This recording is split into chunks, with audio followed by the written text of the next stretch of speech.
자, 지금부터 시작할 순서는요, 김프로님과 임형록 교수의 흥미로운 대담 시간, 큰 박수로 맞아주십시오.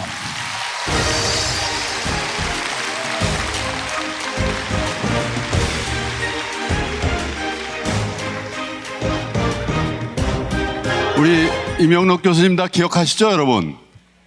정말 저에게 어디에서 들을 수 없는 그런 컨텐츠를 주시다가 호련히 또 학교로 완벽하게 돌아가셨던 한 3년 되셨죠? 네, 맞습니다. 어떻게 지내신 거예요? 그냥 소소하게 네? 조용히 잘 지냈습니다. 그러다가 왜 하필이면 이 순간에 나타나셨을까요? 그러게요. 차분히 그 얘기를 해보도록 일단 하죠. 앉아서 그러면. 근데 일단 200만 가입자 축하드립니다. 굉장히 먼저 축하드리고. 네, 감사합니다. 네. 고맙습니다. 그리고 아마 저를 잘 모르실 텐데 이 자리에 제가 서게 돼서 이게 민폐가 아닌지 잘 모르겠고요. 전 임형록입니다. 네. 박수 한번 부탁드리겠습니다.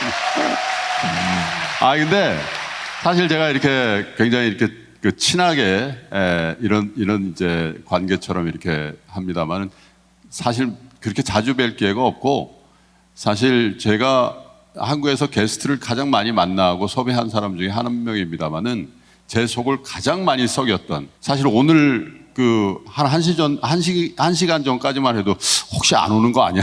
이런 생각을 할 정도로 모시기 힘든 그런 게스트인데, 감사합니다. 어쨌든 이런 뜻깊은 자리에 3년 만에 공백을 깨고 나타나 주셔서. 뭐 제가 더 감사하죠.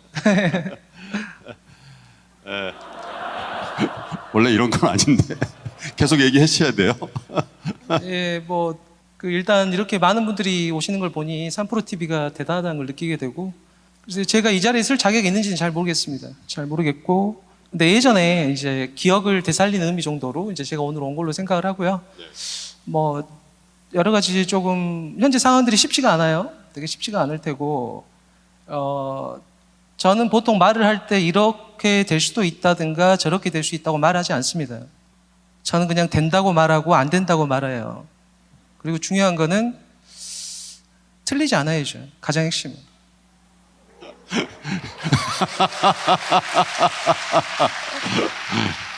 삼 년 동안 하나도 안 바뀌셨네요.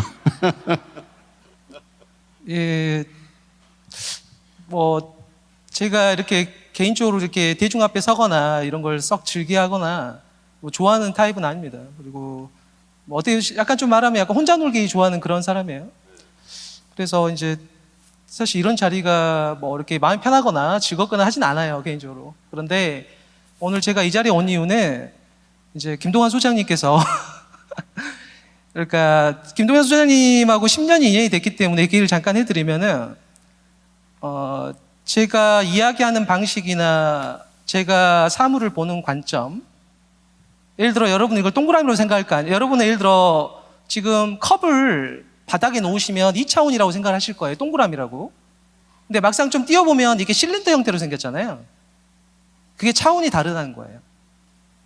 그래서 어쩌면 우리는 바닥에 바짝 붙어갖고 실제 실린더 형태로 생긴 거를 자꾸 동그라미라고 말하면서 이 원이 조금 더 둥그네, 저기 좀 더 타원형이네, 막 이런 식으로 말할 수도 있어요.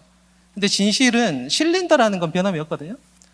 이제 기본적으로 이러한 세계 속에서 우리는 항상 실린더를 바라볼수록 노력을 해야 되는데 그게 쉽지는 않죠. 쉽지는 않고 제가 2013년 정도 그때도 시절이 어려웠어요. 굉장히 어려웠던 시절이고 제가 이제 그 시절 즈음해가지고 여러분께서 혹시 아실지 모르겠어요. 이제 글로벌 경제 매트릭스라는 이제 책을 쓰게 됐죠. 네, 책을 쓰게 됐어요. 그래서 그 당시 그 책을 쓰는 원칙은 뭐냐면 일단은 제가 귀찮으면 안 됐었어요. 그래서 빨리 쓰는 거고, 두 번째는 그림이나 표 같은 걸 제가 별로 안 좋아합니다. 그래서 그런 건 전혀 없었어야 되고, 이제 그래서 그 책이 이제 처음에 나오게 됐고, 이제 그 즈음에서 김동완 소장님과 인연이 그때 됐었고, 개인적으로 제가 사람을 친하게 지내거나 그러진 않아요. 제가 이렇게 썩 이렇게 사람들 속에 모여 있거나 그런 걸 썩 좋아하지는 않습니다. 좋아하지는 않고, 김동완 소장님께서는 이제 그거를 이해를 해주시더라고요. 그래서 처음에 기억나는 거는 우리가 항상 라이브로 방송을 했었어요. 그렇죠. 이제 김 소장님께서도 처음에 저를 보고 긴가민가 하셨던 표정이 기억이 나요. 긴가민가 아니라 황당했죠, 사실. 예, 뭐 황당하셨어요. 이런 사람이 교수 맞나? 예, 보통 저를 처음 보면은 거의 그런 표정을 짓게 됩니다. 근데 시간이 지나면 대부분 굉장히 겸손해지시고 제 앞에서 예의를 많이 차리시게 돼요. 맞습니다. 왜냐하면 제가 보통 말하는 방식을 보시면 저는 아름다운 소리 하는 건 극히 싫어하고요. 본질만 정확히 말을 하는 편이에요. 예를 들어서 북한에 핵 위험이 있다고 합시다. 그러면 3천만 장의 위성 사진을 놓고 계속 분석할 수 있어요. 석사, 박사 데려다 놓고.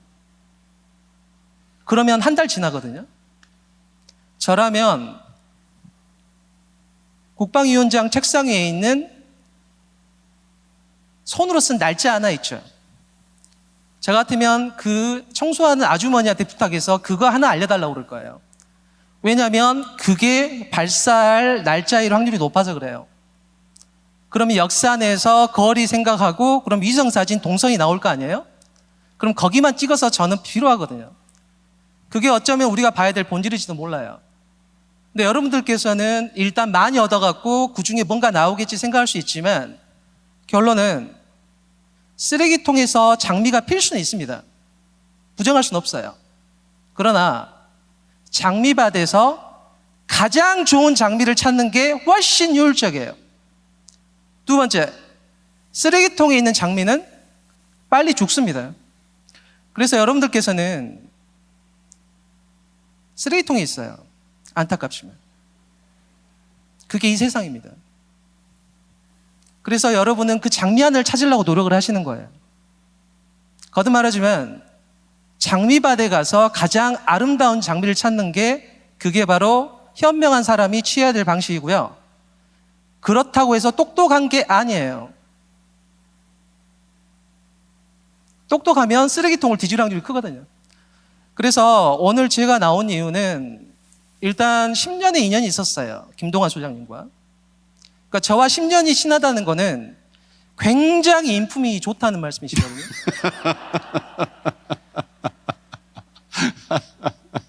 제가 전화를 잘 안 받아요. 전화를 잘 받지 않습니다. 뭐 개인적인 얘기를 잠깐 하자면. 그리고 톡을 해도 별로 대답을 안 한다든가 뭐 이런 식이고요. 그래서 이제 김동완 소장님께서는 그렇다고 저를 막 채근하진 않으셨어요. 제가 원래 그런 줄 아니까 이제 자유롭게 이제 뭐 편하게 있도록 이제 얘기를 해주셨고, 이제 둘 간에 방송하는 타입을 예전에 한국경제 때 쪽을 보시면은요, 원고가 있긴 한데 그렇다고 원고대로 안 하세요 또. 왜냐하면 나중에 제 스타일을 아시는지요, 그냥 막 물어보시거든요.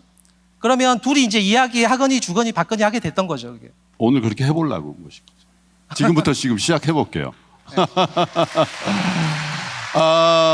전쟁 얘기를 아까 핵 얘기도 하셨는데, 러시아 우크라이나가 뭐 종전이 언제 될는지 저희가 알 수는 없습니다만 벌써 우리 예상 밖으로 길어졌어요. 전쟁이 언제 끝날 것 같고 어떤 의미가 있습니까?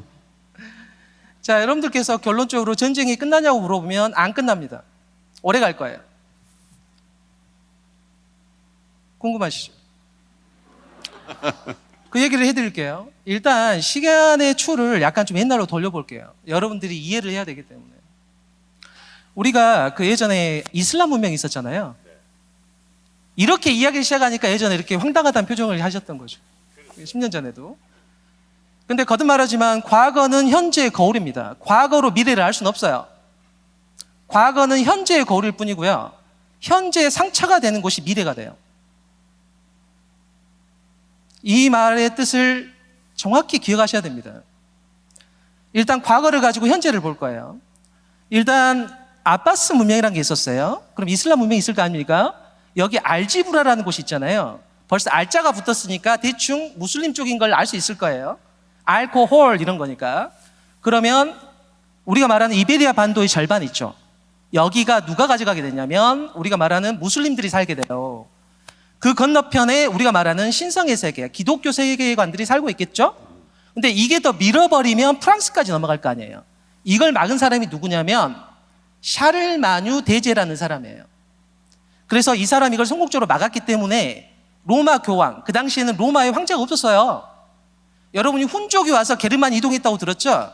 그 훈족의 대장인 아틸라는 사람도 있었거든요. 로마를 두드러 패려고 그러니까 그때 협상을 했던 사람이 누구냐면 교황이었어요. 네. 자, 이런 시절이었고요.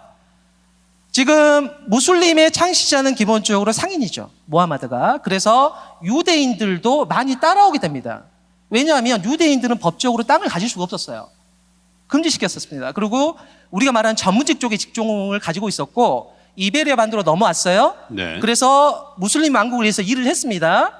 그런데 점점 기독교 로마 교황이 밀어주게 되죠. 이쪽을. 왜? 최전방이잖아요.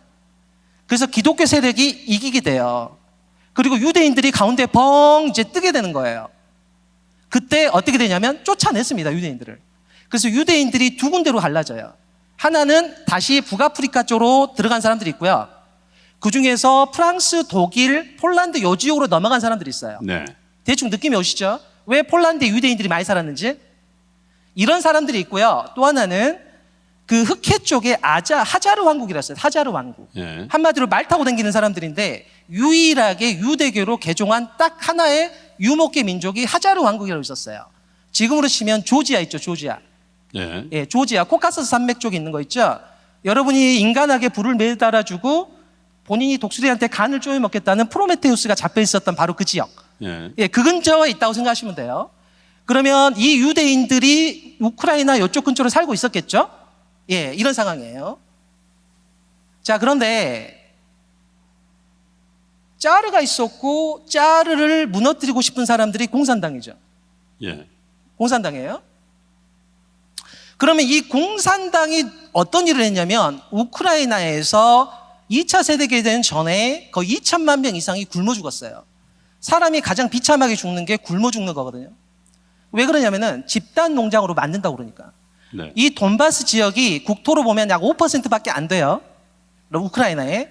근데 이 지역이 어마무시하게 밀을 생산 많이 하고요. 흑해 바로 옆이죠. 그래서 여기가 중화단지, 온갖 전자제품, 로켓 미사일까지 몽땅 다 여기서 생산하는 거예요. 자, 그 시절로 가보면 지금 밀농사를 짓고 있는 우크라이나 사람이에요. 근데 협동농장으로 다 오라고 그러는 거예요. 땅은 몽땅 공산당이 가져갈 거예요. 그리고 말하고 소가 있어야 밀농사를 지을 거 아니에요. 이거 몽땅 뺏어간대요. 그래서 우크라이나 사람들이 어떻게 했냐면은 그냥 다 잡아먹어 버렸습니다. 내가 주느니 내가 먹어치우겠다. 소를. 예, 소하고 말하고 다 먹어버렸어요. 그럼 어떻게 돼요? 파종을 할 수가 없잖아요. 땅을 갈 수가 없으니까는. 자, 그래서 어떻게 되냐면 다 굶어 죽었어요. 그게 누구냐면 공산당이 한 거라니까요. 우크라이나 사람들 입장에서는 공산당이 나를 죽였다고 지금 아셨죠? 그러면 짜르하고 싸워야 돼서 정권을 엎어야 되는 사람 입장은 박해받았던 사람이겠죠. 러시아에서. 대충 느낌이 나오는 거예요. 네. 유대인들이 러시아에서 환영받았을까 박해를 받았을까 생각을 해보면 땅도 못 갖게 회계사라고 그래, 의사 나가라고 그래, 그리고 돈 많이 번다고 지옥 간다고 그래, 이렇게 박해를 받았을 거 아니에요. 네. 하자르 왕국 사람도 있고 이베리아 반도가 다 기독교로 바뀌었을 때 도망 온 사람들도 섞여 있다고요. 그 동네에. 그러면 공산당에 가입할 이유가 있겠죠. 내가 박해를 많이 받았으니까. 그럴 거 아니에요. 그래서 트로츠키 이런 사람들이 유대인 이유가 거기 있는 거예요. 바꿔 말하면 제가 유대인, 지금 우크라이나 사람이거든요. 우리 할머니 할아버지를 굶겨 죽인 사람이 누구냐면 공산당이라니까. 근데 공산당의 주축 세력이 누구냐면 유대인이라니까요. 그러니까 미워 죽겠다고 지금. 이런 상황이 됐고 스탈린 다음에 후르초프가 2대 서기장이잖아요. 이 사람이 우크라이나 출신이에요. 그래서 자기 고용에 선물을 뭘 줬냐면 땅을 줬습니다. 우리가 말하는 돈바스 땅 있죠. 돈바스. 여러분이 크리미아 반도가 언제 유명하냐면 간호사의 대명사인 나이팅게일 있죠. 그렇죠. 그분이 활약했던 전쟁이 바로 크리미아 반도예요. 그래서 원래 러시아 땅이었거든요. 근데 이걸 우크라이나한테 행정구역으로 개편시켜줬어요. 왜? 프롤레타리아 평등주의에 따라서 우린 친구니까. 어차피 소비에트 유니언이니까. 줘도 된다고 생각했던 거예요. 근데 91년에 소련이 붕괴됐죠. 그러면서 이 땅을 행정구역상 누가 가져가게 됐냐면 우크라이나가 뜯어간 거예요. 그럼 여기에 러시아 사람 많이 살고 있겠죠? 네. 유대인도 많이 살고 있겠죠. 그런데 이제 문제가 발생해요. 지금 이 지역이 돈바스로 갑시다. 이 땅에는 러시아 사람도 많이 살고요. 유대인도 겁나게 많이 살아요. 근데 여러분 때문에 우리 할아버지 할머니가 다 굶어 죽었어요. 같이 살 수 없다고. 그래서 나온 사람들이 아조프 연대라는 사람들이 있어요. 즉 민병대. 정규 군인이 아니라요. 우리식으로 말하면 테러리스트하고 좀 비슷해요. 야간에 가서 습격하는 거예요. 그러니까 푸틴 대통령 입장에서는 아니 원래 러시아 땅이었던 거 행정구역상 넘겨줬을 뿐이고 여기에 지금 유대인이든 러시아인이든 다 러시아계가 살고 있는데 왜 죽이냐 이렇게 자꾸 항의를 한 거예요. 그러니까 우크라이나가 천사고 막 이런 식으로 생각하시면 안 되고요. 우크라이나 사람 입장에서는 돈바스에 있는 러시아계 유태인 이 사람들이 굉장히 싫어요. 그래서 가서 많이 죽였다고요. 그러니까 푸틴 대통령 그만 좀 하라고 이런 말을 계속 할 수밖에 없겠죠. 예. 그래서 현재 상황이 어떻게 되는 거냐면 이 아조프 연대라는 민병대가 정규 군인이 아니었어요. 근데 우크라이나 대통령이 이 민병대를 정규 군인으로 편입시킨 거예요. 그러니까 러시아 입장에서는 러시아계 주민을 학살한 민병대, 민간인들이 즉 테러리스트죠. 러시아 입장에서는 이거를 정규 군인으로 가져갔다는 소리는 지금 내전하자는 말하고 똑같이 들리는 거예요. 그래서 현재 상태를 정확히 말씀드리면 선전포고가 된 적이 없어요. 이게 그러니까 국가 간의 전쟁이 아니군요. 아니에요. 네. 어디까지나 특수작전 중이라고 말하고 있어요. 왜? 아조프 연대와 같은 학살자들을 정규 군인으로 포섭시킨 정부는 이거는 괴뢰 정권이라는 거예요. 네. 그리고 예전에 러시아 땅이었죠. 그래서 주민들을 보호해야겠다는 거예요. 그래서 나는 특수작전을 임하고 있다고. 그래서 푸틴 대통령이 계속 난 시작도 안 했단 말이 계속 무슨 말이냐면은 나는 아직 선전포고 안 했다. 내가 선전포고 하면 전시체제로 바꿀 거고 징집제로 바꿀 거고 군수공장 막 돌릴 거고 이 말하는 거예요. 자, 이런 상태가 지금 됐어요. 그러면 전황이 어떻게 되는지 설명을 해드릴게요. 여러분이 손으로 이렇게 동그랗게 만들어 보시면은요, 이쪽 아래쪽에 보면 마리우폴이라고 많이 들어보셨을 거예요. 자, 우크라이나 이렇게 동그랗게 생겼잖아요. 그러면 위쪽에 수도인 키우가 있습니다. 이게 서울이라고 생각하시면은요, 아래쪽에 헤르손이 있어요. 헤르손. 요새 최근에 들어보셨죠? 거기가 인천에 해당돼요. 그러니까 드네프르강의 시작점이 끝점이 바로 헤르손이고요. 여기서 물류로 키이우까지 연결되는 거예요. 네. 바꿔 말하면 서쪽은 철도나 도로가 별로 안 좋겠죠. 이런 상황이에요. 그러니까 서쪽하고 북쪽은 완전히 거지 동네고요. 동쪽만 겁나게 잘 살아요. 네. 우크라이나는. 네. 자, 그리고 푸틴 대통령의 기본 계획은 뭐였냐면은 키이우 쪽을 들어가고 그 다음에 돈바스를 친다는 건데 이게 문제가 있어요. 왜? 첫 번째, 병사 수가 너무 모질라요. 15만 명으로는 전밖에 못 만듭니다. 선을 만들 수가 없어요. 너무 병사 수가 모질라다고요, 처음부터. 두 번째, 러시아가 했던 전쟁은 체첸 전쟁하고 구루지아 전쟁 정도 돼요. 그러니까 소규모 전쟁이었거든요. 그래서 중대 단위로만 찢어져서 습격을 했었어요, 전투를. 근데 우크라이나는 덩치가 겁나게 큽니다. 그래서 중대 단위 전술이 실패한 게 키이우에서 도망간 거예요. 네. 그래서 초기 전황이 안 좋았고요. 안 좋았어요. 지금 어떻게 하는 거냐면은 도저히 안 되겠는 거예요. 그래서 어떻게 하냐면 포로 일단 다 앞을 두드러 팹니다. 그리고 전선을 고착화시키고 있어요. 그러면 우크라이나는 이제 어떻게 해야 되냐면 하이마스라고 하는 건데 이게 북한에서 많이 쓰는 장사정포 아시죠? 사각형짜리에 구멍 6개 달린 거. 그래서 로켓포가 빠바바박 나가는 거 있죠. 네. 이 다연장 로켓이라고 그러거든요. 이걸 미국이 4개를 제공을 했어요. 이거 가지고 포 그만 쏘라고 무기고를 다 때려 부신 거예요, 지금 우크라이나가.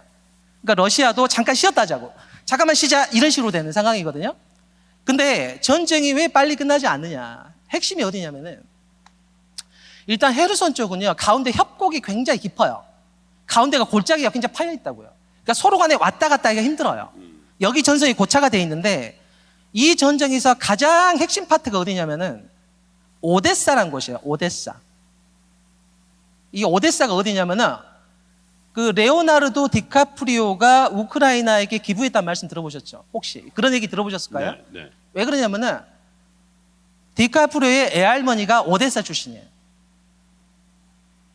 그거 어떻게 알아요? 경영학과 교수잖아요. 저는 거의 다 알고 있다고 생각하시면 돼요. 예, 그래서 이 오데사 쪽이 만약 러시아가 가져가면 어떤 문제가 생기냐면요. 우크라이나가 바다가 사라집니다. 완전히 거지 국가가 돼요. 돈바스 쪽에는 천연가스 매장량이 무시무시하고요. 여기에 마리우폴의 아조프 스틸이라고 들어보셨죠? 아조프 연대가 계속 싸웠다는 곳. 그게 다 우리나라 포스코라고 생각하시면 돼요. 여기에 흑해로 통과하는 바로 제해권을 가지겠죠? 여기 크리미아 반도도 러시아가 가져갔죠? 헤르손을 러시아가 목숨 걸고 지키려고 할 거예요. 왜냐하면 헤르손을 가지고 있어야 그 왼쪽에 있는 오데사를 때릴 수 있는 옵션이 성립되거든요. 자, 그러면 젤런스키 대통령 입장에서 가만히 생각해 봅시다. 아, 그만 좀 싸우라고. 안 되죠.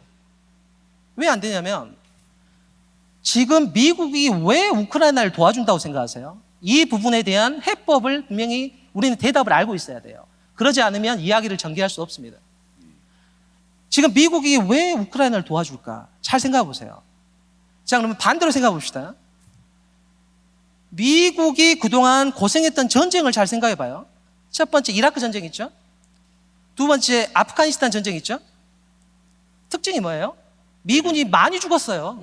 겁나 많이 죽었다니까? 미국은 무기를 하나 설계하더라도 사람이 덜 죽는 방향, 덜 다치는 방향으로 설계를 해요. 그러니까 비싸죠. 그리고 사람이 정확히 타격하고 나와야 되니까 무기가 정교해야 돼요. 사람이 많이 죽으면 여론이 나빠집니다. 그럼 정권이 바뀌어요. 그래서 미국에게 가장 중요한 거는 미군이 많이 죽으면 안 되거든요. 근데 이라크 전쟁에 겁나 많이 지금 전사자가 나왔고 아프가니스탄도 많은 전사자가 나왔기 때문에 네. 나왔단 말이에요. 네. 근데 지금 우크라이나에서 전쟁이 발생했죠. 그럼 잘 보면은 첫 번째 반도체 지금 다 수입 제지당했죠. 자동차 부품 싹 수입 제지당했어요. 러시아는 자동차 부품의 90%를 다 수입합니다. ABS 시스템 같은 거 없어요. 거기는 정 안 되면 발로 밟아야 된다니까. 자기 스스로 멈추고 막 이런 상황이에요. 뭐 팔 있으면 돌리면 되지. 윈도우 그런 것도 자기가 돌리는 거예요. 닦으면 자기 손으로 닦고 이렇게 하는 거거든요. 지금 상황이 그래요. 그러니까 러시아는 새로운 땅크를 만들 수가 없어요. 한마디로. 왜냐하면 기판이 없습니다. 수입금지 당해가지고.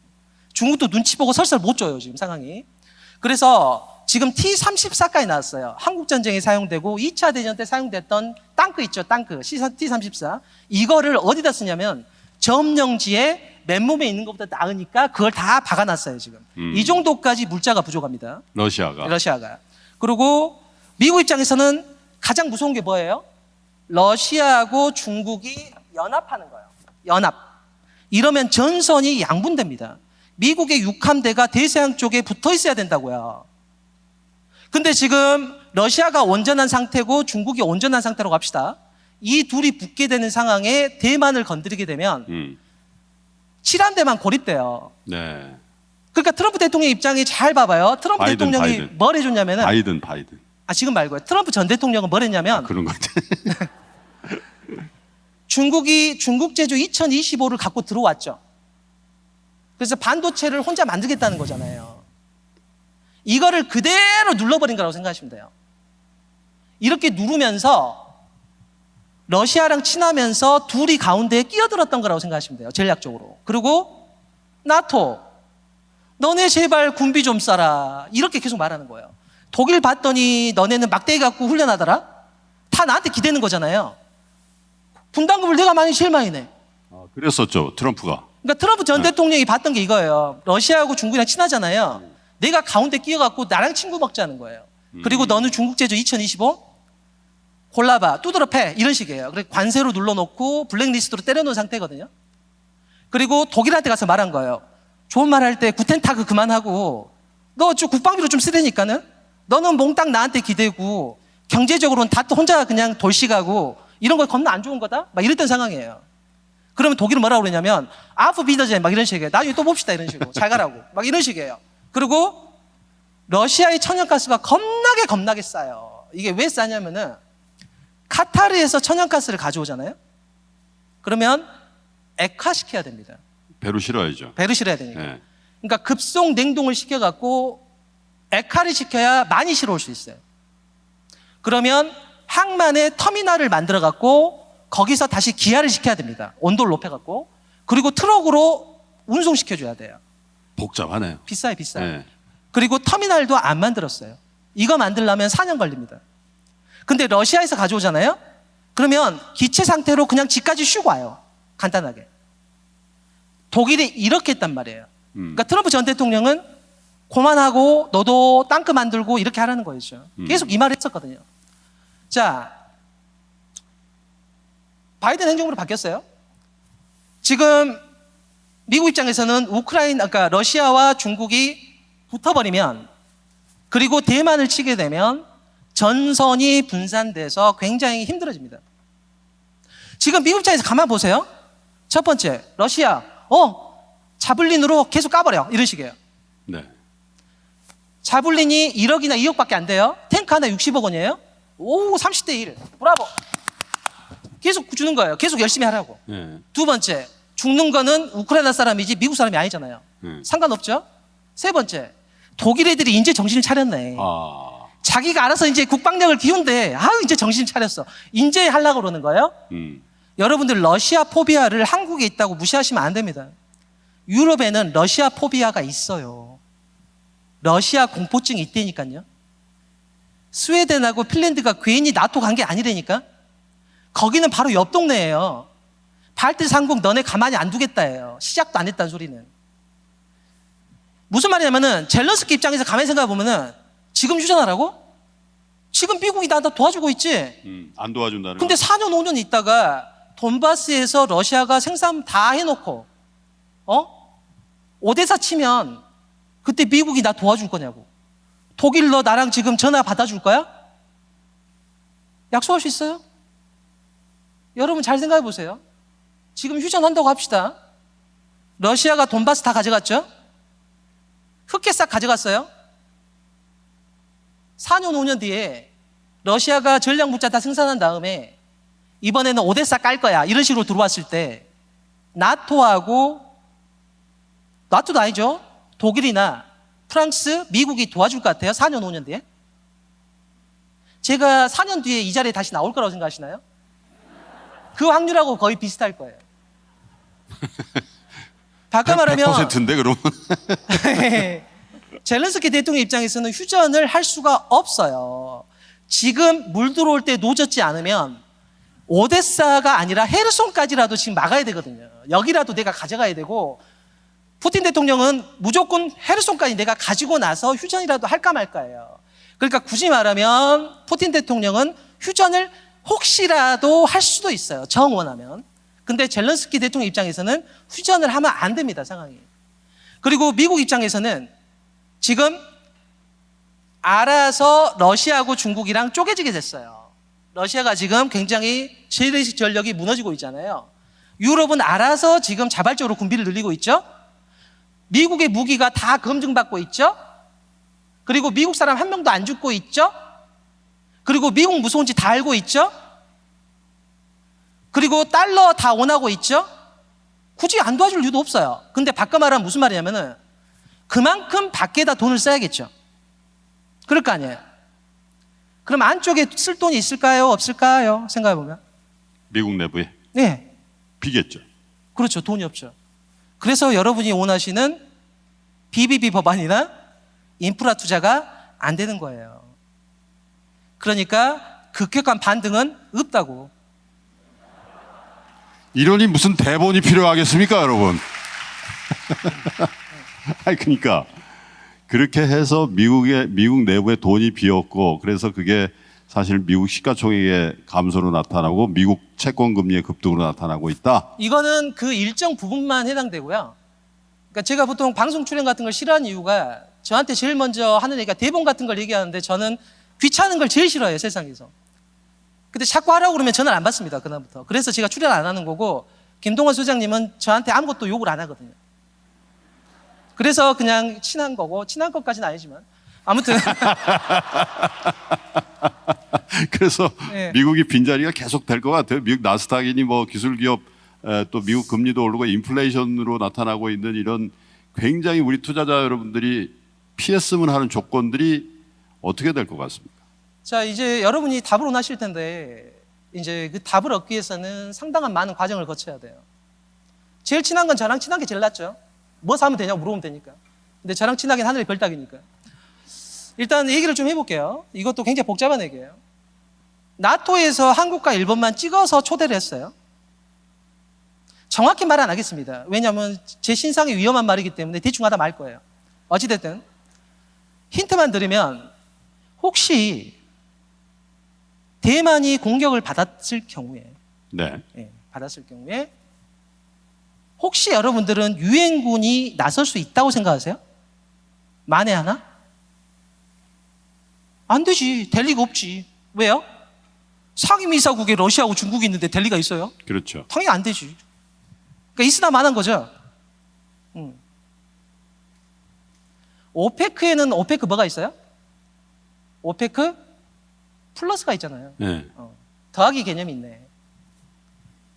그럼 나토가 동진하면 어떻게 되죠? 원래 대서양과 태평양은 연결돼 있었어요? 나눠져 있었어요? 완벽히 구분돼 있었죠. 그렇죠. 구분돼 있었어요. 그러니까 대서양은 대서양, 태평양은 태평양. 그런데 혹시라도 둘이 연결되면 어떻게 되죠? 그러니까 나토가 있는데 나토가 원래 북대서양 조약기구잖아요. 근데 나토의 플러스 여기까지만 말하겠습니다. 자, 어찌됐든 더 이상 저는 별 얘기 안 했어요. 나는 아무 얘기도 안 했습니다. 그냥 플러스만 말했어요. 나토 플러스 그리고 한국, 일본 전 단어만 말했습니다. 어찌됐든 이제 갔어요. 한국과 일본이 갔습니다. 여러분들이 이제 전략물자라는 단어를 최근에 들으셨을 거예요. 전략물자. 뭔 잘 모르겠지만 전략물자 뭐 그런 게 있나 보다. 대충 듣기에 굉장히 겁나게 중요한 느낌이다. 이런 느낌이잖아요. 그렇죠. 그러니까 전략물자라고 하면 상시제역으로 가지고 있어야 된다는 개념이죠. 상시적으로 가지고 있어야지 돼요. 그게 전략물자니까. 예를 들어 뭐 제일 요리를 못한 사람의 전략물자는 뭐겠어요? 미원 이런 거. 그러니까 자취생의 전략물자는 라면 이런 식이죠. 그러면 미국에서 전략물자라고 말하는 게 딱 정해져 있죠. 그게 반도체라는 개념이잖아요. 그죠? 반도체라는 개념이에요.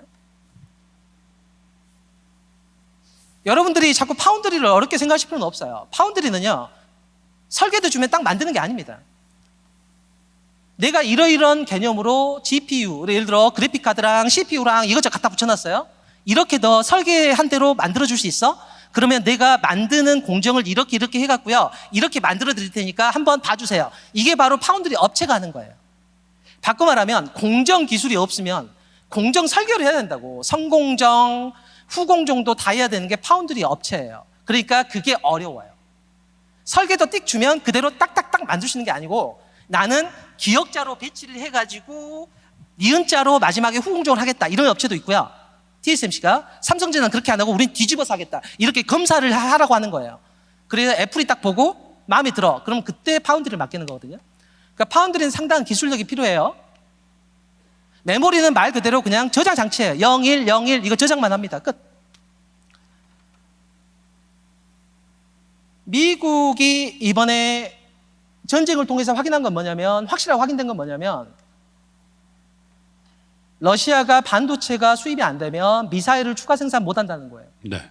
그리고 지대공 미사일 개념이잖아요. 지대공 방공망 개념. S300, 400, 500, 600 들어보셨을 거예요. 이런 것들도 생산이 안 돼요. 그래서 이런 반도체의 전략 물자를 가만히 봤는데, 특히 파운드리 쪽으로 보면 거의 한쪽으로 쏠려 있죠. 그렇죠. 그게 대만이죠. 대만의 TSMC. 네. 그럼 이게 전략 물자예요? 한쪽으로 올인되어 있는데? 24시간 12개월 내내 완벽하게 지금 확보가 돼야 되기 때문에 이거는 분산해야 되네요. 분산해야 됩니다. 네. 2출력으로 가야 돼. 최소한 3출력이나. 네. 그러면 뭘 하면 되겠어요? 그냥 공짜로는 안 하잖아요. 그럼 혜택을 좀 줘야겠죠? 그게 바로 미국 혁신 경쟁법이에요. 그래서 작년 6월 달에 상원에서 통과가 됐습니다. 근데 하원이 민주당 다수당이었죠? 그래서 어떻게 했냐면, 그러면 안 되고요. 반도체 생산할 때는 환경도 더럽고 막 이러잖아요. 그러니까 환경세도 매기시고 이렇게 해주세요 하고 다시 되치기를 한 거예요. 그러니까 상원이 안 해 이러면서 표류가 됐어요. 네. 그 안에 들어있는 법안이 바로 칩스 액트입니다. 520억 불 여러분 보조금 주는 거예요. 그렇죠. 그거 그러니까 안 땅 된다는 파면 거 도와줄 아니에요? 거예요. 네. 그러니까 근데 이게 지금 계속 표류가 됐어요. 네. 그래서 인텔은 그러니까 TSMC는 땅을 팠습니다. 그리고 공장을 만들고 있는 중이에요. 그리고 칩스 액트가 통과가 안 된 거고 삼성전자는 눈치 보고 터만 닦았어요. 네. 공장은 안 만들었고 인텔은 세상에 믿을 사람이 없어서 미국 정부를 믿다니 미국 의회를 믿다니 네. 너희들 호구들이구나 시작도 안 했습니다. 그래서 하지도 않았어요. 그냥. 이런 상태거든요. 이런 상태입니다. 그래서 지금 바이든 대통령이 삼성 공장을 먼저 방문한 이유는 뭐냐면 전략 물자라는 단어를 오늘 이 자리에 계신 분들은 마음에 새겨야 돼요. 미국이 원하는 거는 반도체의 전략 물자와 즉 구조감은 절대 안 되는 거예요. 그러면 TSMC는 충분하잖아요. 근데 TSMC가 당하면 어떻게 되죠? 안 되죠. 그러니까 공장 미국으로 오라고. 그리고 삼성전자 투치력으로 가야 돼요. 네. 그래서 갔다고 보셔야 되고요. 아마 개인적으로 그 최고 경영자랑 만났을 때 이랬을 거예요. 여러분께서 기본적으로 이 미세 공정을 어떻게 생각하시면 되냐면요. 이 선이 겁나게 가까이 붙어 있는 거예요. 근데 양자역학이 어려운 게 아니고요. 이 원자핵이 있어요. 가운데 주먹이. 그럼 그 끝에 전자가 돕니다. 이 전자가 흐르는 현상을 우리가 전기라고 그래요. 이게 엄청나게 어느 방향으로 흐르냐? 그게 전류고요. 엄청나게 세게 흐르냐? 그게 전압이에요. 그래서 전자가 통과하면 1, 통과 못하면 0, 0, 1, 0, 1 이게 바로 반도체예요. 그냥 간단히 말하면. 네. 근데 동시에 통과를 많이 시켜야 되잖아요. 그러니까 미세하게 막 그래야 되거든요. 원래 TSMC가 화학약품의 최강자입니다. 우리가 동파나 그릴 때 애칭하잖아요. 화학약으로 제일 잘하는 회사가 TSMC. 예전에. 그런데 지금은 3나노까지 가게 되면 화학으로는 도저히 안 돼요. 옆에 번져갖고. 옆집이랑 벽을 같이 푹 부딪히면 뚫리는 상황이 생긴다고요. 네. 그래서 지금은 EUV라고 해서 극자외선을 쓰는 거예요. 자, 3나노 정도 되면은요, 지금 둘이 벽이 있어서 서로 옆집에 살고 있잖아요. 이 양자역학이 뭐냐면, 그러니까 에너지가 들어오잖아요? 그럼 전자가 힘이 넘쳐가지고요, 원자핵을 뛰어넘으려고 그럽니다. 밖으로 나가려고 그래요. 그리고 에너지를 잃잖아요? 그럼 힘이 없으니까 원자핵한테 다시 또 끌려 들어와요. 그러니까 궤도가 어딘지 정확히 알 수가 없어요. 왔다리 갔다리 한다고. 이게 무슨 말이냐면은, 진짜 가깝게 붙어 있잖아요? 그럼 전자가 제대로 가다가 옆집으로 머리를 탁 부딪히고 벽 뚫고 들어갈 수가 있다고요. 네. 이게 바로 누설 전류예요. 이 문제를 해결하기가 되게 어렵죠. 그게 바로 수율이라는 개념이에요. 여러분이 타운하우스를 만들었는데 와 즐거워 딱 했더니 옆집 뒤에 아저씨가 보이고 이러면 안 되잖아요. 뒷사람은 누구야 하면서 막 이렇게 되고. 이게 바로 누설 전류 개념이에요. 이게 3나노에서는 이 부분이 굉장히 크게 다가오는데 삼성전자는 어떻게 해결했냐면은 위로 뻗치는 개념으로 만들었습니다. 이게 GAA라는 거예요. 네. 게이트 올라운. 그러니까 TSMC는 최대한 단층집에서 얇게 그리려고 노력을 했고 그랬더니 옆집의 아저씨랑 서로 아줌마랑 얼굴 마주보게 되는 이런 상황이 생기는 거예요. 그런데 삼성전자 위로 뽑았습니다. 근데 이 수율이 제가 보기엔 40% 정도 되는 것 같아요. 네. 이즈음에 바이든 대통령이 온 거예요. 그리고 나는 아마 둘이 이렇게 말했을 것 같아요. 믿어도 되는가? 무슨 말이냐면은 너네 3나노 할 수 있어? 전략 물자거든? 그럼 전략 물자가 하는 말이 무슨 말이겠어요? 가만 생각해보면. 미국이 반드시 뭐 한다? 사준다는 개념이 사간다. 성립하잖아요. 내가 사갈 테니 자신 있냐? 만들 거. 너 수율 자신 있어? 바꿔 말하면 미국에서 반드시 뭐 한다? 사줄 거야. 준다. 삼성전자가 왜 중요한지 아시겠어요? 삼성전자가 벌어오는 달러가 없으면 문제가 많이 생겨요. 힘내라 삼성전자예요, 진짜. 삼성전자고. 아니 근데 이런 얘기를 하는데 하필 금요일날 삼성전자 그렇게 폭등을 했지. 그러니까 저랑 친하면 좋지만 저랑 친하게 하늘이 별 따기니까 어쩔 수 없고. 그 얘기 좀 합시다. 이게 뭐 전략 물자 얘기 좀. 부동산이 이제 추락하기 시작했다 그러더라고. 아 부동산이요? 네? 그 우리 저 교수님 사시는 강남구도 빠진다는데. 부동산은 부동산 역시 저랑 친하는 게 가장 좋습니다. 미치겠습니다. 지금 여러분께서 그 부동산이 많이 올랐죠? 많이 올랐어요. 그리고 제가 김동완 소장님이랑 이야기할 때도 그 전 시장 시절이고 제가 굉장히 안타까워했던 기억을 나실 거예요. 네. 이러다 큰일 난다고. 공급 부족으로 큰일 날 거라고. 여러분이 재건축이라는 개념을 어떻게 생각하셔야 되냐면 여기 있는 분들이 동시에 다 화장실 가버리잖아요. 그러면 난리 나요. 화장실 갈 수가 없습니다. 그게 재건축이에요. 무슨 말이냐면은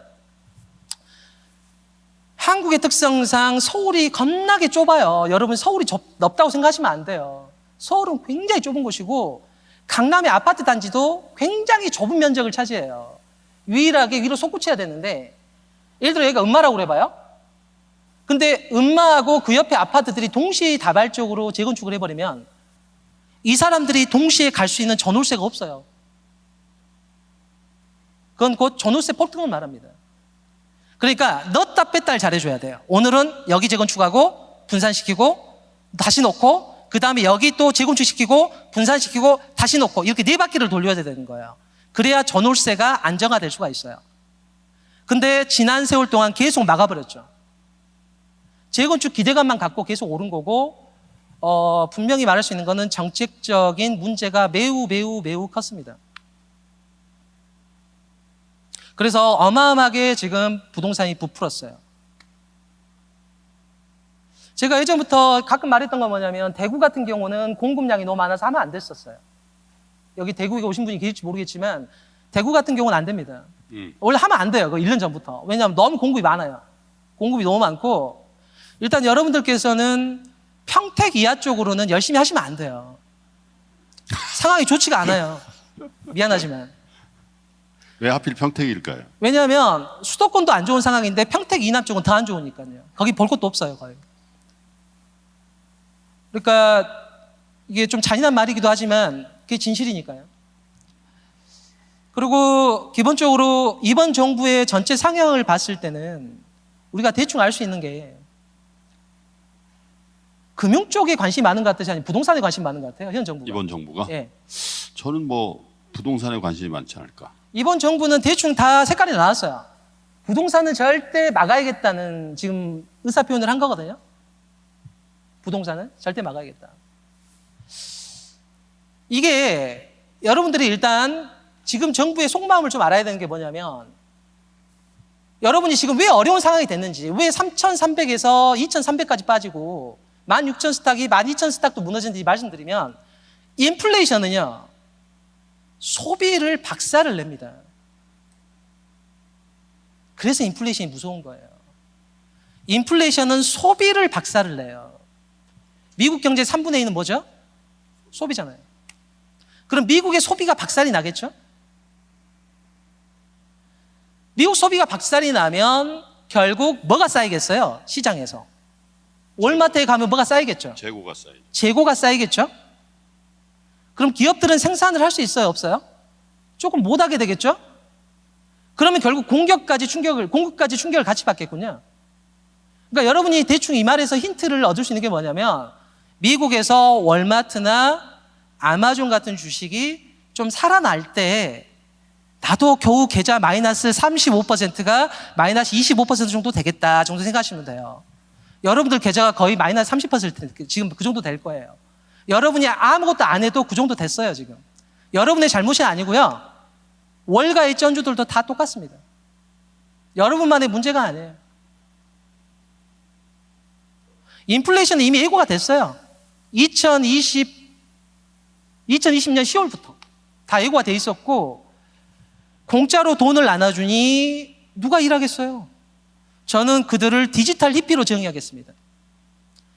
매일, 자, 지금 봅시다. 여러분, 수영장이 이렇게 있어요, 수영장이 있는데, 원래 1.5m 정도 돼서 우리가 찬방찬방 놀던 수영장이었어요. 이게 증시라고 봅시다. 근데, 기본적으로 안전 패스가 있었어요. 기준금리라고. 여기 이상은 들어가지 마라, 막 이런 식으로. 근데 그거 다 치워버렸습니다. 그리고 매달 1,200억 달러씩 계속 물을 공급하는 거예요, 수영장에. 그러니까 수영장이 수심이 15m가 되는 거예요. 이러니까 바다에 놀던 스킨스쿠버들도 여기 바다야? 하면서 막 같이 노는 거예요. 막 이렇게. 막 가서 막 해저 탐사하고. 우와, 뭐 수영장 끝장난다고. 막 우와, 막 이러고 있는 거죠. 막. 그러니까 옆에 놀던 애들도 그럼 나도 다이빙 해도 되는 거야? 그럼 같이 다이빙하고. 막 돌진한 애들도 그럼 나도 배영으로 한다고. 막 뒤집고 막 난리가 난 거예요. 수영장이. 원래 이렇게 하면 안 되는데. 하지 말한 사람도 없어. 기준금리가 빵이야, 빵. 안 한 사람만 바보예요. 다이빙을 누가 멋있게 하느냐, 해저 이말리를 누가 먼저 가느냐, 이 게임이 벌어진 거죠. 갔더니 뭐가 있어요? 막 금도 있고 그런 거야. 왜냐하면 놔뒀어, 가져가라고. 야호! 이렇게 되는 거죠, 막 서로 간에. 막 이랬던 시절이 그게 3,300이었어요. 나스닥 16,000원 시절. 그런데 양적 긴축이니까 수영장에 물이 빠집니다. 예전같이 다이빙 하다가는 이마가 깨져요, 이제. 두 번째는 기준금리가 올라가죠. 팔 잘려요, 잘못하면. 그래서 많이 지금 다치고 죽었습니다. 전사했어요. 그러니까 일하러 나와야겠죠. 그러니까 미국의 실업률은 좋겠어요, 안 좋겠어요? 좋지. 좋은 얘기 해주려고 그러는 거예요, 지금은. 무슨 말이냐면은 한 달에 1,200억 달러씩만큼 공짜 돈을 미국에서 뿌려주고 기준금리가 제로죠. 성장률도 잘 나오죠. 그럼 미국 국가 채권 가격도 비싸겠죠? 잘 살 거니까. 네. 그러면 10년물 미국 채금리가 되게 낮겠죠? 그러면 미국의 몰기지 금리 기준되는 게 10년물 미국 채금리란 말이에요. 그렇죠. 그럼 몰기지 금리도 3%대로 빠지겠죠? 30년 만기가 2.5%? 안 사면 바보지. 왜 안 사요? 당연히 사야지. 이랬던 시절이에요. 그리고 한 달에 막 나한테 막 5,500만 원씩 내가 공짜로 돈이 들어와요. 코로나로. 팬데믹 때문에. 그럼 내가 일을 왜 해요? 안 하지. 내가 일을 왜 합니까? 투자나 하지. 그러니까 미국 증시가 어마어마하게 부풀었겠죠. 지금은 기준금리를 올리는 상황이고 양적 긴축, 즉 미국 연방준비은행이 더 이상 국채를 사주지 않습니다. 거꾸로 하는 거죠. 갖고 있는 걸 팔아버려요. 그러니까 물을 빨아 먹어버린다고요. 그러니까 수영장의 밑바닥이 보인다고 이제. 예전같이 해저 탐사하다가는 머리가 깨져 죽어요, 잘못하면. 자, 이런 상황이 됐고 사람들이 저축으로 먹고 살다가 저축도 슬슬 떨어져 가니 다들 일하러 나오겠죠. 그러면 실업률이 되게 낮겠죠. 그렇게 되죠. 다행인 거는 그 사람들이 소득이 생기겠죠. 돈이 생길 거 아니에요. 그러면 소비는 하겠네. 예. 미국 경제 3분의 1은 뭐다? 소비다. 그래서 소비는 그나마 되겠구나. 이런 상황이었었어요. 근데 지금 6월 달에 소비자 물가 지수가 6.1%가 나왔죠. 9.1%. 네. 여러분들은 9.1을 들으면 깨악 하고 놀래야 돼요, 일단. 여러분이 100만 원 있으면 10만 원 사라졌다니까요. 그런데 왜 시장이 괜찮냐면 일단은 우리한테 가장 필요한 게 뭐냐면 딱 한 단어입니다. 피크 아웃이라는 단어가 필요해요. 피크 아웃. 예를 들어 우리가 애를 키우더라도 애가 굉장히 탈선하고 막 그래요. 근데 탈선의 극대점에 가서 그 다음에는 좀 정상으로 될 확률이 높잖아요. 그죠? 여러분 계좌도 마이너스의 최대치를 치다가 위로 올라갈 거 아니에요. 그럼 내가 언제까지가 마이너스 보는 게 괴로운 거 아니에요? 그러니까 부모도 힘들죠.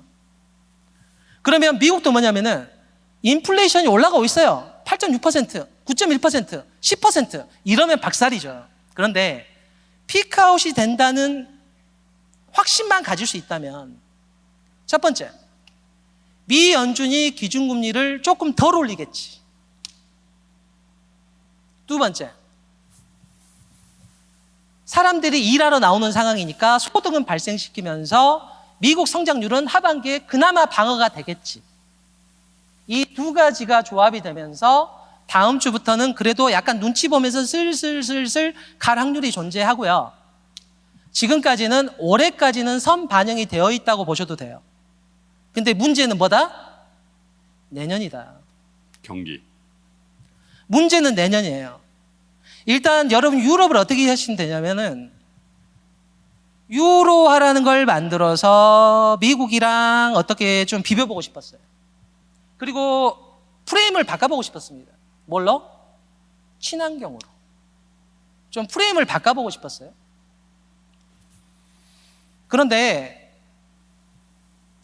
러시아가 고장이라잖아요. 가스관이. 그럼 막히겠죠? 그러면 화력 발전을 엄청 떼야 돼요, 앞으로 유럽도. 그리고 전쟁이니까 러시아하고 교육이 다 막혔으니 경제 구조는 나빠지겠죠? 그러니까 유로화는 박살이죠? 여기에 혹시 제가 말했던 이자율 환율 법칙 아시는 분들 계실 거예요. 유로존은 11년 동안 이자를 올리지 않았습니다. 제로금리예요, 지금도. 미국은 1.5%까지 올렸죠? 여기에 0.75% 올라가면 2.25%, 1% 올리면 2.5%예요. 8월 달 한 번 쉬고 9월 달에 0.5%만 올려도 3%죠. 그렇죠. 예. 유로는 박살나게 돼 있어요. 일본은 인플레이션 프리스잖아요. 왜 그러죠? 부동산을 안 사니까. 부동산을 사야 인플레이션이 생길 거 아니에요. 덩치들이 커갖고. 근데 사람들이 돈이 비싸니까 아무도 안 사, 부동산을. 그게 바로 디플레이션입니다. 그러니까 여러분이 레버리지를 일으킬 수가 없어요, 일본에서는. 왜? 자산 가격이 오르지를 못하니까. 현금이 비싸니까. 그러니까 담보 잡힐 게 별로 없어요. 그러니까 망하지 않으면 돼. 내 현금만 보관하고 있으면 되니까. 그게 어디지? 대출 안 하는 곳이 유일하게 하나 있죠. 우체국이라고. 우정국에다 몽땅 돈이 들어가 있는 거예요. 그걸 설마 일본 정부가 망하겠어? 네. 그러니까 일본 국채로 가고. 이러니까 기준금리를 또 안 올리고 버티겠죠? 그럼 엔화는 또 약세로 되겠죠? 또 중국. 중국은 반드시 부동산 문제가 존재합니다. 제 말 믿으셔도 돼요. 대신 중국 정부가 목숨을 걸고 막을 테니까 일단 내비두세요. 그거는. 이 얘기하려면 1시간이니까 안 할 거고. 그래서 중국은 기준금리도 내렸어요. 부동산 때문에. 그 위안화 약세겠죠? 우리나라는 신정부 들어와서 60조 원 추경했죠? 그리고 0.5%로 약간 간봤죠? 기준금리 올리는 거. 여기에 125조 원이라는 지금 민생대책이 나왔죠? 호호, 쓸어버려. 이런 식으로 되겠죠? 그럼 원화는 어떻게 되겠어요? 값이 빠지죠. 그러니까 지금 달러의 무서움을 여러분들은 다시 한번 뼈저리게 느끼고 계시는 상황이에요. 그래서 부동산 얘기를 하나 말았는데, 부동산은 기본적으로 최소한 10% 이상, 서울만 해도 완전 폭락이냐. 지금 2019년에 사신 분만 해도 이분들이 지금 전세 가격보다 가격이 더 싸요. 그래서 전세만 버티면 이분들은 거의 피해가 없습니다. 문제는 2021년에 산 사람들인데, 이 사람들은 원래 피해를 봐야 되는데 현재 정부에서 지금 도와주는 식으로 제스처가 들어가고 있기 때문에 이게 앞으로 좋을 일일지 나쁠 일일지는 지켜볼 일인데, 어느 쪽으로 배팅할 건지는 말은 정확히 안 하겠습니다. 자, 그래서 일단 전체적으로 계속해요? 사실 그만해야 돼요. 아, 예, 그럼 그만하죠.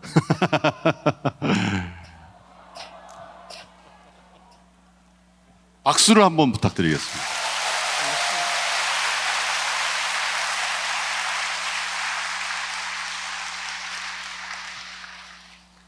삼프로 TV를 내리고 팟캐스트 경제의 신과 함께 시대로 다시 돌아가고 싶네요. 텔레비 안 나오니까. 여러분에게 박수를 요청드린 거는, 오늘 시간을 더 할애하면 저희 모든 일정이 다 이제 망가지고, 또 이제 지방에서 오신 분들은 또 다음 스케줄대로 또 귀향을 하셔야 되는 것도 있고, 솔직히 말씀드리면 오늘 정프로와 제가 2프로가 저기 7시에 생방송이 있어요. 예, 아시죠? 예, 5천만 원 상금 걸고 하는 거 있잖아요. 저희가 돈을 조금 받아서 저희가 안 가면 큰일 납니다. 그래서 박수를 요청드렸던 의미는, 우리 이명록 교수님을 오늘 1,500분께만 소개를 시켜드렸는데, 요 내용을 저희가 잘 편집해서 좀 같이 쉐어했으면 좋겠고, 그리고 얼굴을 알리지 않는 여러 가지 조건을 달아서라도 방송으로 좀 만났으면 좋겠다라고 생각하시는 분은 박수를 치십시오.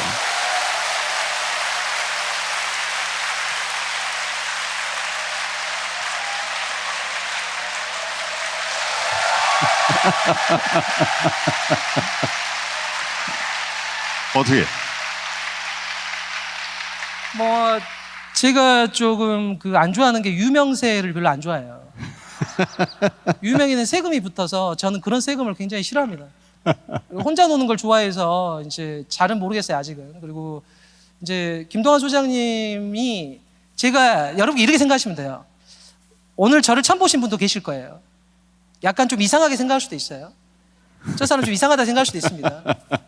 근데 대충 보시면 알겠지만 제가 별로 아쉬운 게 없겠죠. 입장 바꿔보면. 예, 저는 별로 아쉬운 게 없어요. 그래서 남에게 좀처럼 곁을 주지 않습니다. 실제로. 그래서 제 곁에 있으려면 조건이 굉장히 까다로워요. 근데 김동완 소장님이 10년 동안 계속 기다리셨다는 거는 그만큼 인품이 어마어마해요.